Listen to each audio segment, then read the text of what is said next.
राष्ट्रवादीचे प्रदेशाध्यक्ष सुनील तटकरेंनी घेतली शरद पवार यांची भेट। सिल्वर ओकवर जवळपास 20 मिनिटं चर्चा। पवारांच्या तब्येतीची विचारपूस करण्यासाठी ही भेट घेतल्याची तटकरेंची माहिती।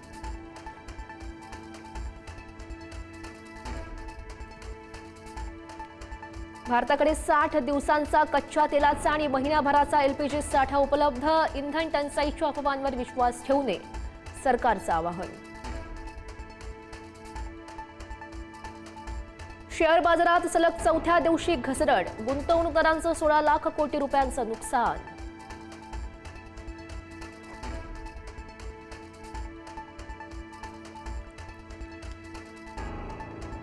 पंतप्रधान मोदी 15 मे पासून युरोपमधील 4 देशांच्या दौऱ्यावर। 15 ते 17 मे रोजी नेदरलँड आणि 17 मे रोजी स्वीडनचा दौरा करणार। 17 ते 19 मे रोजी पंतप्रधान मोदी नॉर्वेच्या दौऱ्यावर असणार।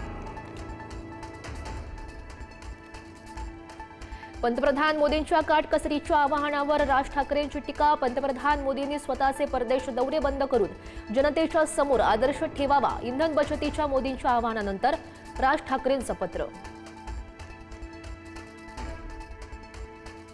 मोदींच्या काटकसरीच्या आवाहनानंतर शरद पवार यांची ही पोस्ट। देशाच्या अर्थव्यवस्थेवर दूरगामी परिणाम होण्याची शक्यता। सर्वपक्षीय नेत्यांना विश्वासात घेऊन निर्णय घ्यावा, शरद पवार यांचं पंतप्रधानांना आवाहन। पेपर फुटीमुळे 3 मे रोजी झालेली नीट 2026ची परीक्षाच रद्द। सीबीआयकडून गुन्हा दाखल। पेपर लीक माफियांमुळे 22 लाख विद्यार्थ्यांना मनस्ताप। परीक्षेच्या नव्या तारखा लवकरच जाहीर करणार।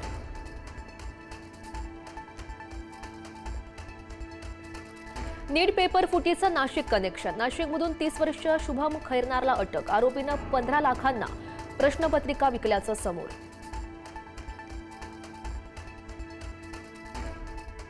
नीट पेपर फुटी प्रकरणावर केंद्रीय शिक्षण मंत्र्यांचं मौन। शिक्षण मंत्री धर्मेंद्र प्रधान यांनी बोलणं टाळलं।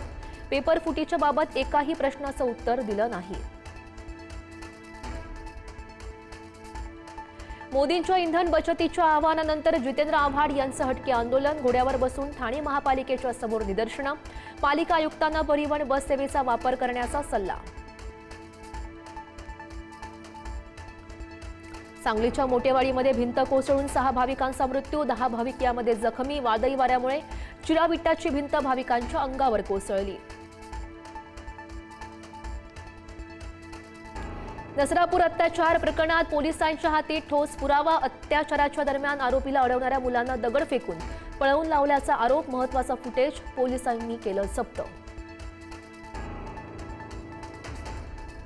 टीसीएस प्रकरणात तौसिफ अत्तारला 5 दिवसांची पोलीस कोठडी। रजा मेमन, शाहरुख कुरेशी यांची न्यायालयीन कोठडीमध्ये रवानगी। तपासाचा फोकस आता पुरावे, नेटवर्क आणि पीडितेच्या जबाबांवर।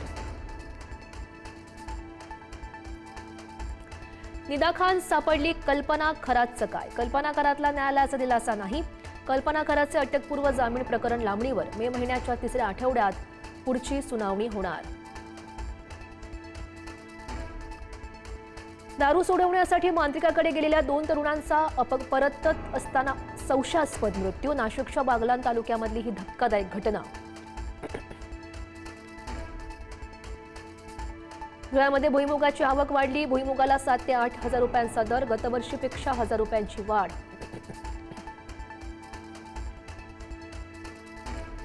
मध्य प्रदेशात 6 वाघांच्या मृत्यूनंतर नागपूरचं महाराज बाग प्राणी संग्रहालय सतर्क। कॅनाईन डिस्टेंपर विषाणूच्या धोक्यामुळे खास उपाययोजना।